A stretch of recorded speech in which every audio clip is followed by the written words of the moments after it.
Okay, so moving on then, we've got the story pacing of the raid. This is sweet. And look, yeah, this is the sort of thing, I think, from the WoW perspective, a lot of people are like, oh, time gating, Omega lol. But actually, there's a bit of it where, I think about if the FF14 team did this and they had good narrative reason for doing it, people would pretty much be like, cool, we respect you and your story, let's do it. I mean, I We think, at least have to give Blizz the chance. I think raid people might still go, this Okay, is true. bullshit, but the rest of the community will be like, we'll see how you manage this. We'll see. So, yep. Yeah, so the sepulchre of the first ones in particular was coming from the perspective of taking a new look at how we approach the size and scale of a raid. Here's another quote. To my knowledge, we've never really done it before, but when you zone in after defeating the first boss in the sepulchre, you actually need to take a flight path to the next boss in the As opposed to a instance. teleport? Yeah. As you travel, you get to see all the epic scenery, huge structures in the raid, and really get a sense of scale and fantasy we're trying to convey. Good. Okay, cool. Good. That's actually... Because, if a raid just feels like a tightly orchestrated, gameplay pathway, well, what do we want? We want some spectacle. Yeah. I mean, you're running through Antorus and you see all of the stuff in the background. Like, some of WoW's coolest raids, they've had that big sense of scale, a big sort of spectacle. So if they can nail that, that would be really cool. For another, in the wings themselves, there's a lot of fun encounters. One of the names we've given one of the wings is the 3D printer wing. It is constantly creating new things and prototyping these creatures, and one of the bosses is actually a prototype of the Pantheon of Death. I can't believe I guessed that yesterday. Yeah, Matt guessed it like right before we read the interview. It was crazy. You'll see a version 0.1 of, say, the Archon or Denathrius, a whole council of prototypes of those creatures. It's just so cool. It's just so much cool, and they're transcribing. Basically, cool shit's going on in here. Yeah. And I just think that's neat. I think that's neat. I mean, to some people, it's going to be like, well, that diminishes Denathrius as a character if he was printed. So I suppose you could see that. But, I mean, hey, you look at, the alien, kill me. I suppose, you know what? They maybe have done some things that have diminished Ripley as a character. Who knows? Alien's a bit weird when you go past the second movie. But, I mean, cool spectacle.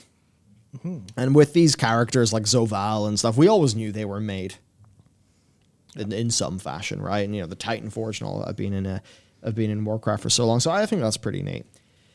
Release cadence is where it gets a bit more interesting, I suppose. So Morgan Day, we're doing something unique when it comes to accessing the encounter, viewing it from the story aspect. Anduin will be the end boss of the first week of the raid. And that comes with a lot of interesting story elements as to why that's the case. We get to explore how he gets dominated. How we don't get dominated, for example. In the following week, when Mythic would normally come out, that's when the back half of the raid releases, with the Jailer as the final boss, to stop him rewriting reality. I'll cover Steve's quote before we talk about it. Yeah, what's also new and different to this raid in particular are two major goals, one being to free Anduin from the grasp of the Jailer, or there be no hope against the domination magic that he uses, and then the second goal is, of course, to stop the Jailer. Because of the way they've orchestrated the raid, we have two separate story moments that each have their own focus. Good. Thank you. Usually sometimes at the end of the raid, it would just feel like they kind of they smoosh all the story in. Yep. Job done. And that's to the detriment of the story. I mean, look at the end of 9-1. That 90-second cinematic had an incredible amount of work to do, and people didn't like it because it all just felt rushed, pacing-wise. So here's the thing. I know some people are going to be like, oh, really? I can't clear all the raid in week 1. But I just say, think about this from an overall narrative perspective. You go into the raid. You clear up to Anduin. You get a big cutscene, big cinematic. You get a quest line after that, dealing with the aftermath. You go in the next time. The new chapter of the raid starts. It has its big finale. Both of the finales get to actually work, and they both have their quest lines surrounding them. You look at some of the great raid content in Final Fantasy XIV, and now this is stuff that released over multiple patches, but at least my experience of doing was I go in, I do the initial little quest line, I do the raid, I do the next little quest line, I do the next bit of the raid, and I feel like I'm experiencing this one really big, cool story. Yep. So experientially, look, I do think if the narrative deserves it, then it's probably the right call. People are going to say time gating, but it's not. Well, so yeah. it's like, if we try to boil everything down to just saying the word time gating, then, we could end up being a bit reductionist. Now, when time gating feels awful is when it's just like, all right, gamer, here's your, give me your weekly ration card and I'll give you a ladle of slop. A little of rage. Or, here's the next sliver of the story. And then you do your story and you're like, where's next, please? I did 20, 30 minutes of story, maybe 15, 20. What's going on? I feel unsatisfied with my slop. Yeah. I want more. They've given you Then it feels awful. Yeah, they've given you like a big bowl of slop, and it feels really heavy, but the bowl actually goes down to here and it's all just solid underneath. Yeah, right. Like that's when it feels really bad. Or any time where it feels like, the time gating it's almost stretching the content so thin that it just feels like they're trying to get you subbed for an extra 2 or 3 months to see it all. That's when it feels really bad. But if you can think about this, you have your first big wave of the narrative, and then it's like, oh, fuck, here we go. Did you see that ending? Shit, in 5 days, we got to do the next bit of the raid. We've done this big, cool storyline. The community gets hyped and gets excited. Then the raid comes out, you do your bit. You can see how that works. It's, there's some television shows that work really well watched weekly because you want to stew on them. You want to think about them. Maybe you want your community to have a chat about them. But then there's other TV shows that work really better in the binge format where you can just sit down and watch 8 hours of show. Arcane's like a really good example actually where it's very much like, I think it's going to be a set of 3 separate stories, each told in 3 episodes. So it makes sense to, would it make sense for Arcane to come out once weekly? Not as much as the way that it's coming out now. Yeah, actually thinking about it, because it was basically me and my friend sat down to watch it and it just auto-played all 3 episodes. If it auto-played into the 4th after how the 3rd one, wrapped up that story segment, that stuff would have just been fired in, in my brain's recycle bin while I just freed up space to engage with the new story stuff.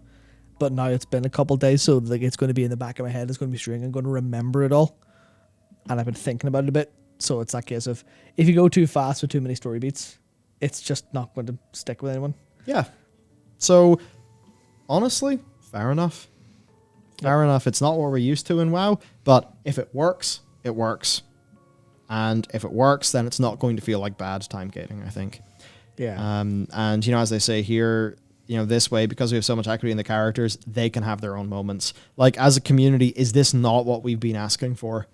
Less rushing through the major character moments and actually giving the characters their time. And if they've went to the length of orchestrating the raid to actually give those characters more time, then that's great. I mean, if that is what's going on, then that is Steve seeing the feedback to how rushed the end of 9.1 felt in terms of pacing and actually it being implemented in the next patch, which is what we would want to see. Yeah. Again, we need to, when we see the good things, we need to say, hey, these things are not good. We don't like them. Hey, these things are good. We like them. Do more. And that's how feedback works. Yep. If we're only giving negative feedback, then we're just going to be telling what not to do. We're not really going to be helping them understand what we actually like and what we want to have done. I mean, I think I said this yesterday as well, but I think this is extremely brave because they know people are going to go fucking time gators. Yeah, just delay the raid by a week. Omega lol. Yeah, but Cat W. But they didn't do it. They made sure to make the right decision in that it's 3 bosses as opposed to 5 and 6 or 6 and 5 or 5 and 5, whatever. It is 8 and then 3. So you are getting a good experience the first week, and then you come back for a raid clear with 3 bonus bosses, as opposed to feeling 2, I guess rationed out. Yeah. And also they're not delaying the mythic release. They're just like, yeah, no, you're not going to have a week on live practicing heroic for the last 3 bosses. You're going to have to do mythic, or you're going to have to do heroic the same week as mythic, so you won't have that time to stew on it and practice, which is, I think that's brave. They've done the right thing there overall. It's going to make for a more fun mythic race, isn't it? Yep. So another thing is, I think if they're happy to go, we fully believe in this decision, and the players are going to have a reaction to the news, but we trust that when they see it in action, they'll be happy with it. That's almost the same as what they've done with the zone. And I think it can work if they do it right. If the decision proves true and they see that and everyone goes, okay, you were right. If there's a back and forth of them trying stuff and it working, almost like there is with the system stuff that we're praising them for here, if they can do narrative stuff and we can just go, no, this is what we want. Because I think I was saying this a couple weeks ago, one of the problems they have with constantly going, shit, just try again, just try again, just like the BFA method of new system every patch. Once they see that they've done something that people like, then that should be, the wind at their back. That should be them going, wait, we can make them happy. Yes. Let's fucking go. So that's what I'm hoping this ultimately turns out to be.